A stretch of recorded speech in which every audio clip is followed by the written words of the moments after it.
Hello everyone, welcome back to class 10th AI Marathon for the 2025 board exams. तो अब हम लोग sample paper and marking schemes discuss करने वाले हैं। हमारा motive to discuss this sample paper and marking scheme before starting of the theory is to understand कि कैसे क्वेश्चंस आ सकते हैं एंड उनको कैसे टैकल करना है एंड ऑल्सो टू अंडरस्टैंड आपके कौन से वीक पॉइंट्स है जिसको आप स्ट्रॉन्ग करोगे ड्यूरिंग योर थ्योरी प्रिपरेशन।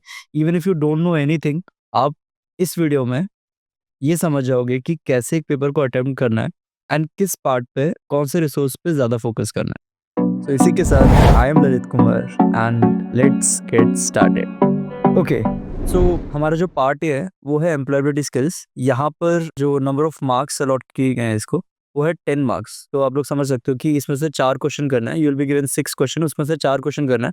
तो चैप्टर वाइज क्या है कि कम्युनिकेशन स्किल से 1, सेल्फ मैनेजमेंट से 2, आईसीटी से 1, देन एंटरप्रेन्योरशिप से 1 एंड देन ग्रीन स्किल से 1 आने वाला। So like if you are very weak तो आप लोग अगर ये 2 छोड़ दो तो ऐसे 4 से कर सकते हो, but I don't suggest that. Easy होता है काफ़ी, आपको अभी दिख ही जाएगा। और पार्ट बी में देखें तो हाँ, तो पार्ट बी में अराउंड 40 मार्क्स कवर हो रहा है। तो 10 1:4 का रेशियो है part A and part B में। Then 20 marks from 1 mark questions and 8 marks from 2 marks questions and 12 marks from 4 marks questions. तो आपके पास हर क्वेश्चन में चॉइस होगा। तो जैसे सेक्शन ए को देखते हैं। सेक्शन ए में जो फर्स्ट क्वेश्चन है, ओके, इसके अंदर जो अपना एम्प्लॉयबिलिटी स्किल्स का था 6 क्वेश्चंस आएंगे and you have to attempt 4। तो ये 1 word and MCQ type questions होंगे। ओके, तो यहाँ पर बोला गया है कि Mr Gulati, MD Gulati started with a small shop with his focus, dedication and clear ideas. MDH became one of the most popular brands in India besides having a good reputation all over the world. Okay, so यहाँ पर अब focus कैसे करना है, क्योंकि question में पूछा गया कि कौन सी सेल्फ मैनेजमेंट स्किल जो है यहाँ पर दिख रही है। तो आपको कैसे स्टार्ट करना है क्वेश्चन को, सबसे पहले अंडरस्टैंड करना है कि यहाँ पर की हाईलाइटिंग मूवमेंट क्या है। तो उसने बोला focus, dedication and clear ideas थे। ओके, तो हमारे पास हमको याद है, अगर जैसे इस क्वेश्चन में अगर आपको याद नहीं तो आप लोग इसको स्किप कर सकते हो क्वेश्चन को। बट जैसे मुझे याद आ रहा है कि सेल्फ मैनेजमेंट स्किल में सेल्फ अवेयरनेस, सेल्फ मोटिवेशन वगैरह था। तो इस क्वेश्चन में हम लोग देख सकते हैं self motivation should be the right answer. Okay, तो ये इस टाइप ऑफ क्वेश्चन को हम बोल सकते हैं कि आपको पता होना चाहिए और थ्योरी समझ में आनी चाहिए। ओके, सो यहाँ पर एनसीईआरटी बेस्ड था ये। ओके, एंड यहाँ पर लाइक ये मटेरियल जो है हमारे नोट में भी है, जो आपको मिलेंगे ड्यूरिंग कवरिंग पार्ट ए का पूरा मैराथन जब होगा। Okay, now coming to the second question. ये देखो, ये वाले क्वेश्चंस जो होते हैं ना, these are the easy question जिनको आपको छोड़ना नहीं है कि when we are using a mouse over a file explorer, it will show details of the file. This is known as, so this is hover effect. Okay, तो ये easy questions है, इनको आप लोग, ये आईसीटी से था जैसे, तो इनको इजीली कवर कर सकते हो। Okay, now assertion reason questions. तो यहाँ पर ये क्वेश्चन है कि doctor works for a renowned hospital and the statement given above is an example of wage employment. तो हमें पता है कि 2 टाइप ऑफ एम्प्लॉयमेंट होती है, self employed and wage employed. तो सेल्फ एम्प्लॉयड मतलब खुद का कुछ स्टार्टअप वगैरह हो, या फिर वेज एम्प्लॉयड मतलब आपको किसी के लिए काम करना हो। ओके, तो डॉक्टर यहाँ पर एक हॉस्पिटल के लिए वर्क कर रहा है। Okay, if the doctor has its own hospital then it's different, but यहाँ पर डॉक्टर किसी हॉस्पिटल के लिए काम कर रहा है एंड ये डायरेक्टली एग्जाम्पल एक्चुअली बुक में लिखा हुआ था एनसीईआरटी में, तो वहाँ से उठाया हुआ है। तो this should be wage employment and both assertion reason are correct with the correct explanation. Okay, यहाँ पर अगर आप ज़्यादा दिमाग लगाओगे कि नहीं यार ये करेक्ट एक्सप्लेनेशन नहीं है, तो फिर थोड़ा दिक्कत हो जाएगा। Okay, next, dash is a work, dash the work is all about identifying and noting how we spend our time and analyzing how to spend our time effectively. अब ये जैसे एक थोड़ा सा कंफ्यूजिंग क्वेश्चन हो सकता है, बट इसमें आप लोग कैसे वर्कआउट करोगे। देखो, the work is all about identifying and noting how we spend our time. Okay, मतलब पहले तो आइडेंटिफाई करना है, नोट करना है कि आपने टाइम कैसे स्पेंड किया। मतलब you are trying to make a tracker of your time. Okay, इसमें प्रायोरिटाइजिंग तो और कंट्रोलिंग तो डायरेक्टली हट गया। उसके बाद ऑर्गेनाइजिंग, ट्रैकिंग में है। ऑर्गेनाइजिंग में आप टाइम को लाइक प्रॉपरली ऑर्गेनाइज वगैरह नहीं कर रहे हो। Okay, you are just analysing, तो यहाँ पर हम ट्रैकिंग को करेक्ट मार देंगे। ठीक है, Remy traveled to Sweden from India to pursue her higher education, but she doesn't know how to speak Swedish. Because of this, she was unable to find a part-time job, and this is an example of dash. तो यहाँ पर हमें साफ साफ दिख रहा है कि वो प्रॉब्लम क्या थी कि वो स्वीडिश नहीं बोल पा रही थी। तो यहाँ पर this is a linguistic barrier. Okay, ये जितने भी टाइप ऑफ बैरियर्स है आपको सब वो लेक्चर में मिलेगा। ग्रेट, तो नेक्स्ट, आपने देखा होगा सारे के सारे जो पार्ट ए के क्वेश्चंस है सारे एनसीईआरटी बेस्ड होते हैं और हमारे जो नोट्स हैं वो सारे एनसीईआरटी बेस्ड हैं। मैंने शायद एक स्लाइड पर डाला भी है कि डायरेक्ट कैसे क्वेश्चन हमारे नोट में से आ रहा है। तो this is just to understand how things are presented in a paper. Okay, तो जैसे 6 क्वेश्चन अभी हो गए, with this question 6 would be completed. तो आपने देखा होगा कि एक दो क्वेश्चन थोड़े से कंफ्यूजिंग थे बट बाकी सब में कंफ्यूजन भी नहीं था। Okay, now 6th question is efforts are way to increase solar power generation. Okay, our electricity needs are met with the same time do not pollute the environment or use of natural resources. Which SDG can you relate this statement to? तो जैसे हमें SDG से याद आ रहा है कि हमारे कितने SDG होते हैं, 17 होते हैं एंड कितनी कॉन्फ्रेंसेस हुई थी, तो 1998 वाली conference in Rio de Janeiro, New York. तो आप लोग लाइक कमेंट सेक्शन में मेंशन कर सकते हो कि Rio de Janeiro and New York में कौन सी ईयर में हुई थी। ठीक है, एक तो ईयर मैंने बोल भी दिया गलती से, बट ठीक है। नाउ यहाँ पर पावर जनरेशन और इलेक्ट्रिसिटी से बात की जा रही है, तो we can understand it should be affordable and clean energy. Okay, so 6 question यहाँ पर, यानी फर्स्ट हमारा एम्प्लॉयबिलिटी स्किल्स के ऑब्जेक्टिव क्वेश्चन कंप्लीट हो चुके हैं। 4 मार्क्स आपको आ जाएंगे अगर आपने ये सब कंप्लीट कर लिए। ग्रेट, अब हम लोग सेकेंड पार्ट पे आ गए जहाँ पर ऑब्जेक्टिव क्वेश्चंस करने हैं। यहाँ पर 5 आउट ऑफ 6। अभी ऑब्जेक्टिव क्वेश्चन कहाँ से होंगे? अब पूरे 20 मार्क्स के क्वेश्चन जो होने वाला है, नो आई थिंक या so 5 marks from here, 5 for 20, yeah, so 20 marks you're going to get from this objective questions from part B. Okay, तो अब हम लोग देख लेते हैं assertion क्या है। One can be a good singer while others can be a great athlete. Okay, this is true.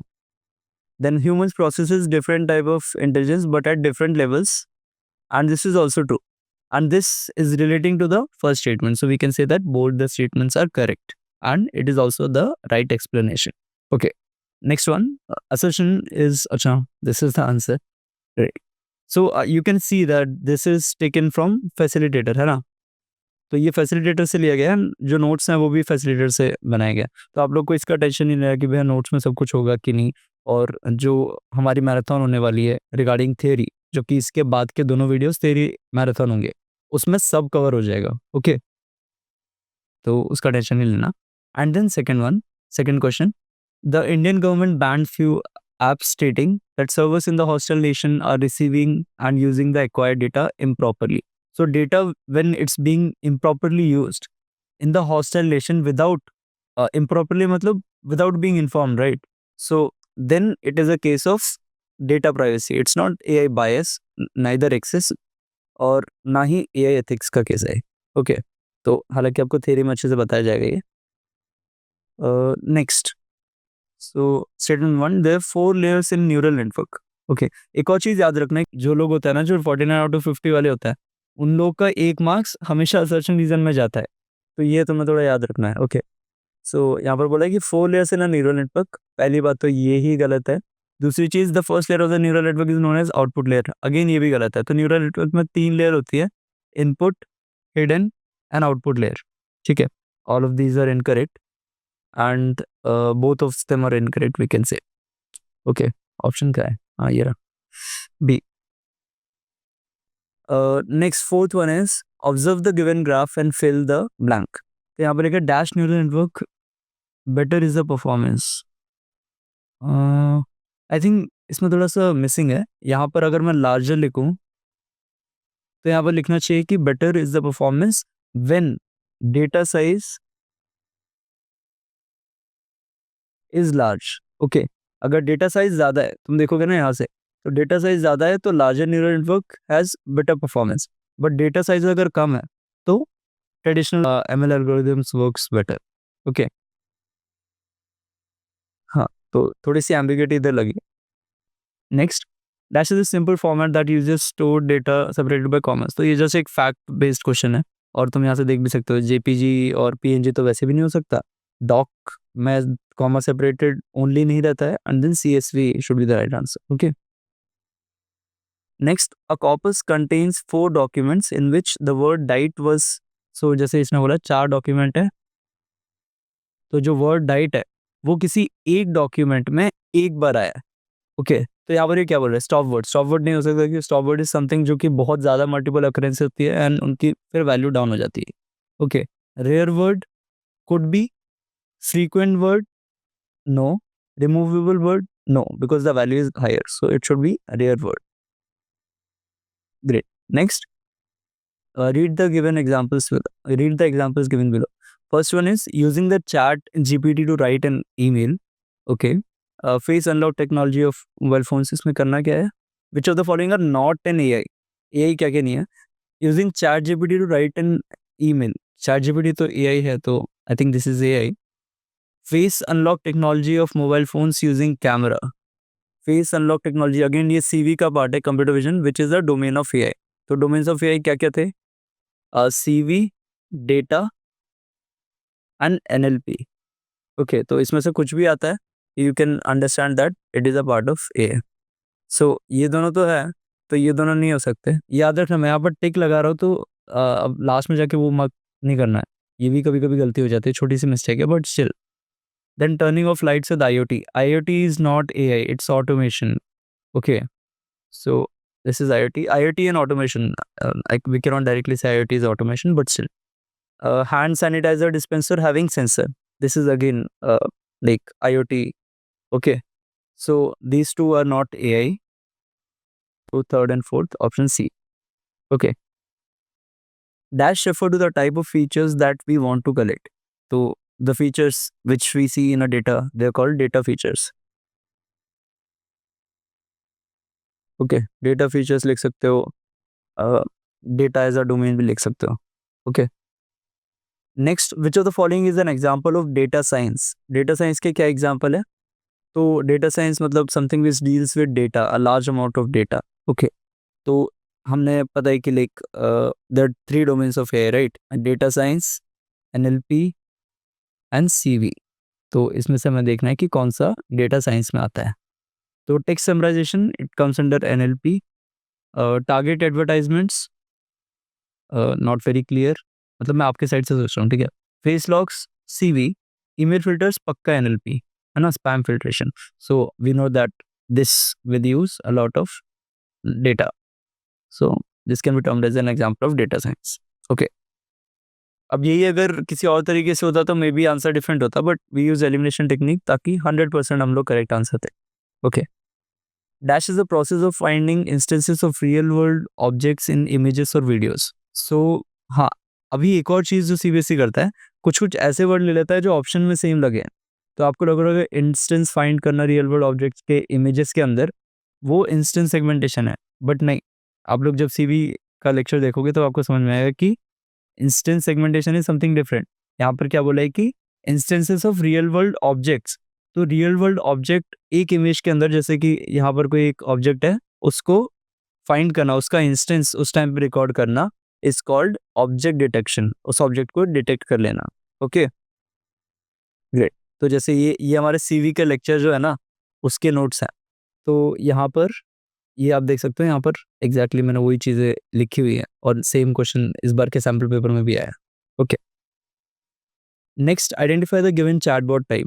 तो there are 2 types of chatbot, smart bot and script bot. Okay, तो यहाँ पर लिखना पड़ेगा स्मार्ट एंड स्क्रिप्ट. ओके, तो यहाँ पर क्या बोला, it learns from its environment. ये लाइन देख के मैं बोल सकता हूँ कि it's about smart bot. Script bot can not learn. It also builds its capabilities on its knowledge. These can collaborate with humans, work alongside them, and learning from their behavior. This is something which a smart bot can only do. Great. अब हम लोग move करते हैं. Okay, there is one more question. 6th question. So F1 score. F1 score is a measure between. Okay, F1 score का formula क्या है? 2 into P into R by P plus R. Okay, so this should be precision and record. Okay. Right, तो अभी question number 4 पे आ गए हम लोग. Srishti learned about AI technologies but was not able to recollect the term that is used to refer to machines that perform tasks with vast amount of data using neural networks. So हमने पढ़ा था there are 2 types of learning machines, okay, like which use AI. So learning machines are something which uses machine learning approach and something which uses deep learning approach. And deep learning approach uses large amount of data and works also with large neural networks. So answer should be deep learning. Okay, this is again facilitator का direct statement उठा के दिया है, जो कि notes में भी है. तो देख जब लेक्चर पढ़ोगे तो उस पर थोड़ा ध्यान दे देना बस. Next statement, the output given by the AI model is known as reality. Okay, this is again पहला स्टेटमेंट ही रॉन्ग है क्योंकि आउटपुट जो देते हैं उसे प्रेडिक्शन बोलते हैं. Unreal scenario is known as prediction. तो जो रियल सिनेरियो होता है उसको रियलिटी बोलते हैं. ओके, तो ये स्वैप्ड है. So we can say both the statement 1 and 2 are incorrect. Next, Rajat has made a model which predicts the performance of Indian cricket players in upcoming matches. He corrected the data of players' performance with respect to the stadium, bowlers, opponent team, and health. His model works on a good accuracy and precision value. Which of the statement below is correct? Incorrect. Okay, ये mark करने वाली चीज़ है. Incorrect पूछा है. Gather data with respect to stadium, bowlers, opponent team, and health is known as testing data. Gather data, जो data हमने ली है उसको हम लोग ट्रेनिंग डेटा बोलेंगे ना. Data which is taken from stadium and all, उसको हम ट्रेनिंग डेटा बोलेंगे. तो this is wrong. Data given to an AI model to check the accuracy and precision is testing data. True. And training data and testing data are acquired in the data acquisition stage. This is also right. So the training data is always larger as compared to testing data. True. I mean, 70% to 30% ratio is there, where 70% is the testing data and 70% is the training data and 30% is testing data. So I think first one should be the wrong answer, right? So first one is incorrect. I mean, first one is the right answer, but first one is the wrong option. Now, how many channels does a color image have? तो ये CV से computer vision से question है. तो 3 channels होते हैं, R, G and B. अच्छा, okay. CV के मिड पार्ट में आता है ये. Then which feature of NLP helps in understanding the emotions of people? तो emotions जो होते हैं वर्चुअल असिस्टेंट से नहीं होते, टेक्स्ट क्लासिफिकेशन नहीं, ऑटोमेटिक समराइजेशन नहीं, सेंटिमेंटल एनालिसिस. सेंटिमेंट एनालिसिस ये तो आप लोग अगर आपने पढ़ा भी नहीं होता तो भी देख के टिक कर सकते थे. Next, Sarthak made a face mask detector system for which he had collected the data set and used all the data set to train the model. Then he used the same data to evaluate the performance, which resulted in the correct answer all the time, but he was not able to perform with the unknown data set. So this concept is known as. तो ये like सबसे important part भी बोल सकते हो तुम्हें. ये हर साल आता है, ठीक है. इसके 3 ग्राफ भी होते हैं. ओवरफिटिंग बोलते हैं इसको, ठीक है. सो लाइक इसके ग्राफ भी होंगे जो कि थ्योरी में कोड होगा, बट इस पर बहुत ज़्यादा ध्यान देना है, ठीक है. Every year I have noticed a question on this and confusion matrix दोनों पे. ओके, तो overfitting is this phenomena. Next, Aditi, a student of class 12th, developed a chatbot that clarifies the doubts of economics students. She trained the software with lots of datasets, catering to all the difficulty levels. If any student would type or ask questions related to economics, the software would give an instant reply. Identify the domain of AI in the given scenario. तो like यहाँ पर क्या हो रहा है कि it's a chatbot basically, है ना, where a lot of data is fed to it so that it can understand what the user wants to convey. So basically it's something which is helping to convert the natural language of human beings into something which computers can understand. So this domain is natural language processing. Okay. Next, which evaluation parameter takes into consideration all the correct predictions? So correct जहाँ पर आ गया ना, it tells about how accurate your results are. So it's about accuracy, right? Okay, next one.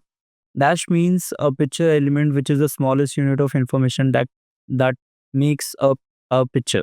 So vision, no sense of this option. Pixel क्या होता है? So it's pixel. Okay, बहुत easy question है. Like I can say that बहुत सारे questions इसमें बहुत ज़्यादा easy आते हैं अगर तुम लोग basic common sense भी use करो तो. Okay. Next, what do you mean by syntax of a language? So syntax of a language, we can say there are 2 terms, है ना? Syntax and semantics. So syntax is the grammar, okay, and semantics is the meaning of a sentence. Okay, so we can say that syntax refers to the grammatical structure of the sentence. Okay, so this should be the correct answer.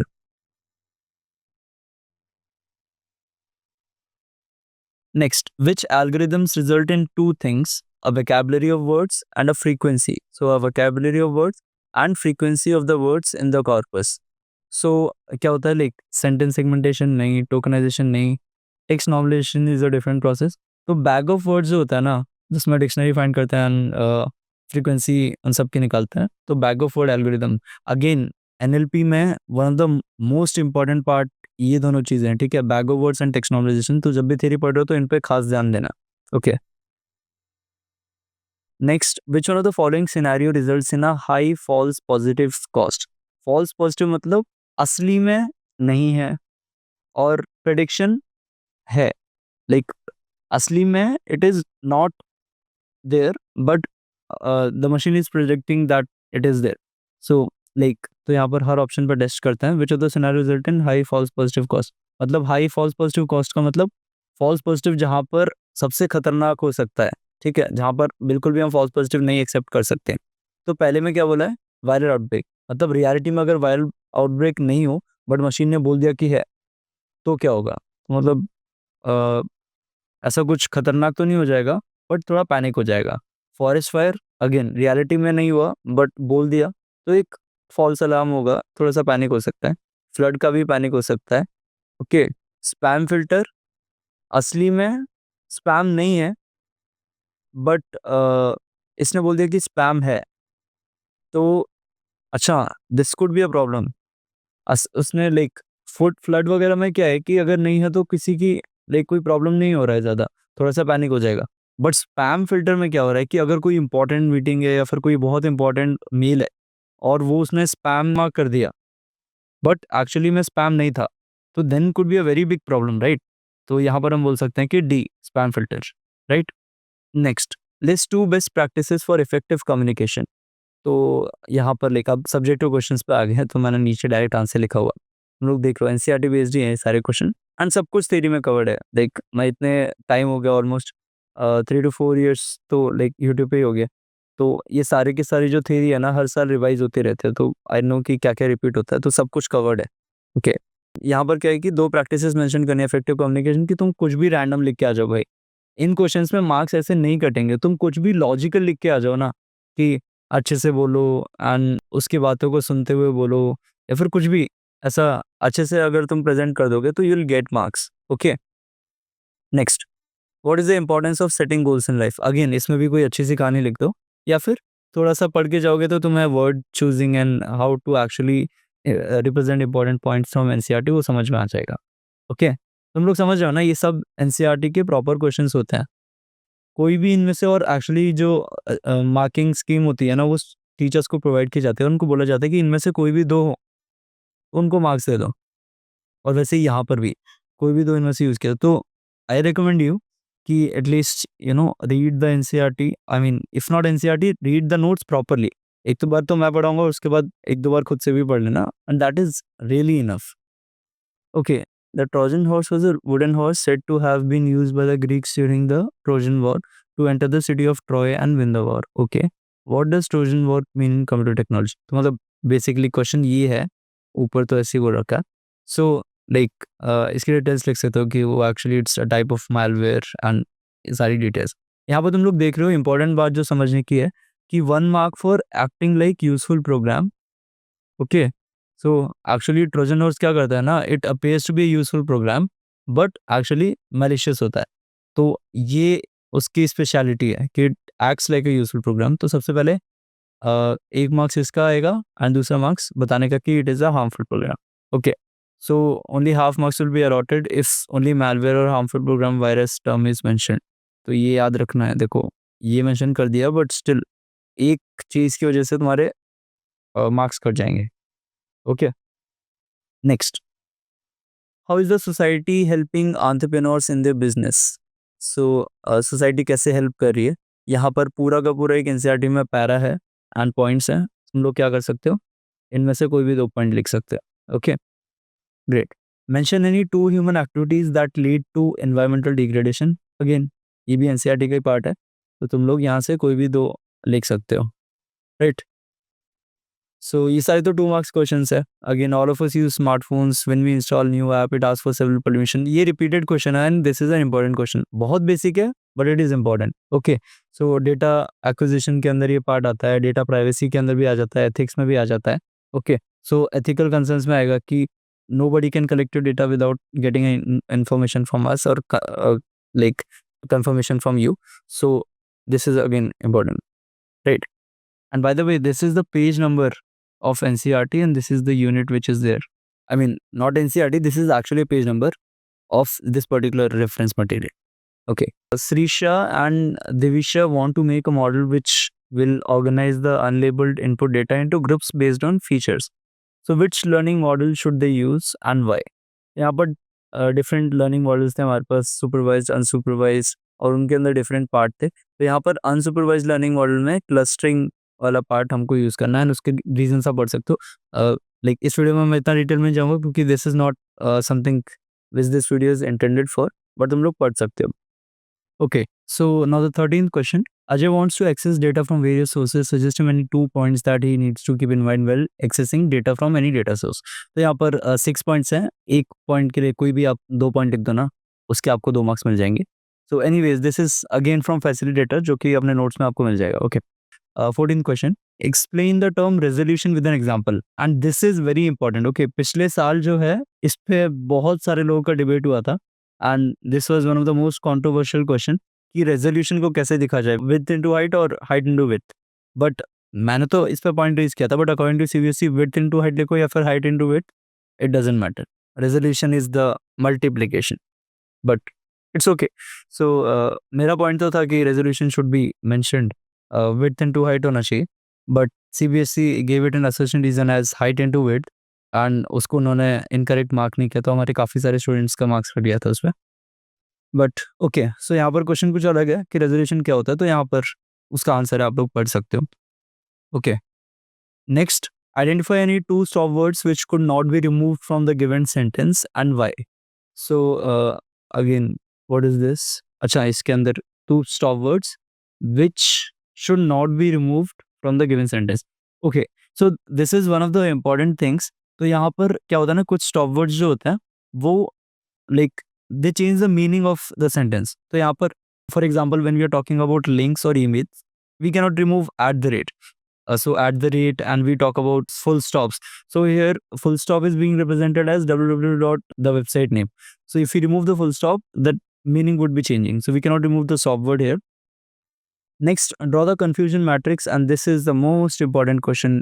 ये CBSE का favourite question है कि confusion matrix में या तो data दे दो या तो रिलेटेड टर्म्स पूछ लो, टीपी आरपी क्या होता है, prediction reality, true positive, true negative, ये सारी डिटेल्स के बारे में पूछ लेता है। तो यहाँ पर अभी फिलहाल तो उन्होंने डेटा दिया है TP, TN, FP, FN, and then इसको आप यूज़ करके कंफ्यूजन मैट्रिक्स जो है उसकी वैल्यूज आप फाइंड कर सकते हो। ठीक है, great. I hope you understood this part. Your grandmother watches you use AI applications. She wants to understand more about it. Help her understand the term artificial intelligence by giving the right definition and explaining her with an example of how machines become artificial intelligence. तो मेरा तो like AI का एक बहुत like जो मैं 2-3-4 साल से यूज़ कर रहा हूँ डेफिनेशन कि artificial intelligence is something which can learn cognitive skills. A machine which can behave like humans and can mimic the cognitive skills is known as an artificially intelligent machine. Okay, तो ये definition मेरी जो है वो आपको notes में भी मिलेगी, but again it's recommended to read what they have written in the sample paper. Okay, so content आप उसके हिसाब से देख सकते हो, आपके पास काफ़ी नॉलेज हो जाएगा जब आप थ्योरी पढ़ लोगे, तो कितना कंटेंट लिखना है that depends upon the question itself. Okay. मैं एक और चीज़ सजेस्ट करूँगा कि लाइक आप लोग है ना पैराग्राफ वाइज अगर लिखते हो, suppose it's a 2 marks question, तो 2 पैराग्राफ छोटे-छोटे लिखो। Okay, if it is a 4 mark question, so you can write 4 valid points either in different point formats ताकि उनके पास रीज़न हो।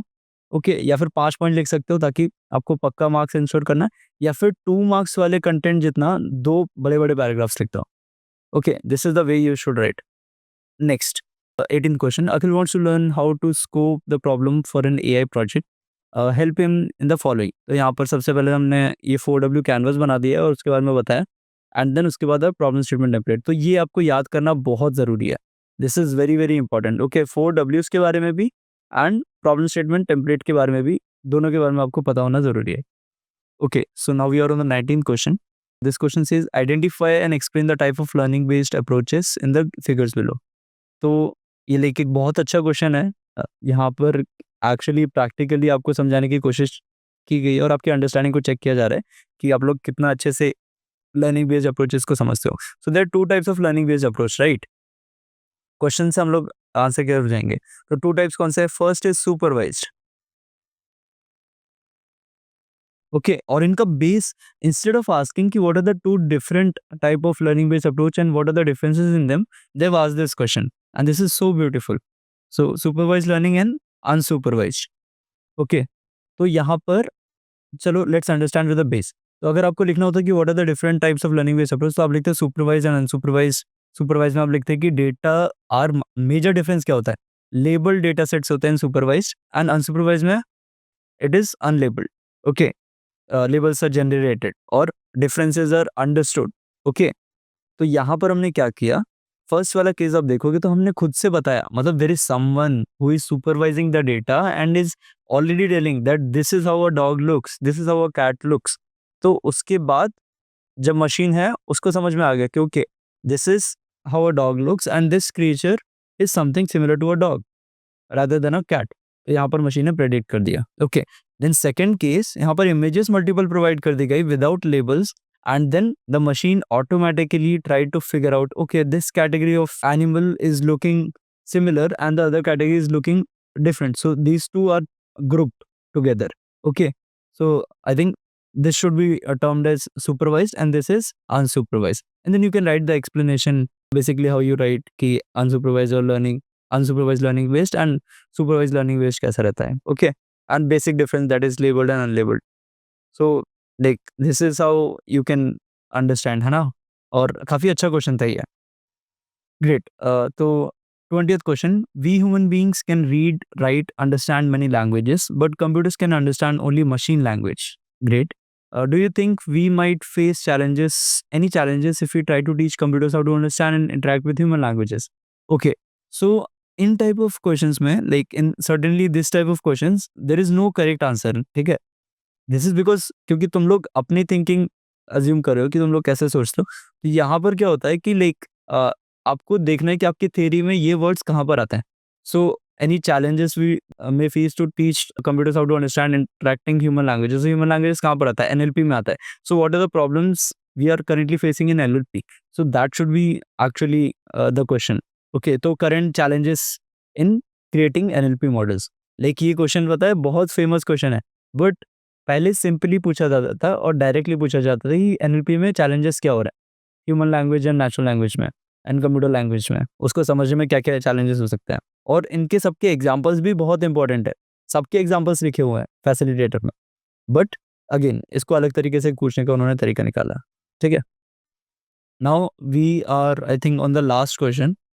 सो यहाँ पर दिस मैंने बोला था ना, कन्फ्यूजन मैट्रिक्स से दो टाइप ऑफ क्वेश्चन आ सकते हैं। एक तो डायरेक्टली डेटा बोल देंगे एंड वो तुम्हें इसमें पुट करना है TP, FP, FN and TN को समझ के। And second type of question क्या हो सकता है कि डिटेल्स पूछेंगे, आपको डेटा देंगे एंड देन उसको आप कितना अच्छे से अंडरस्टैंड कर पाते हो in terms of confusion matrix, they will try to ask that.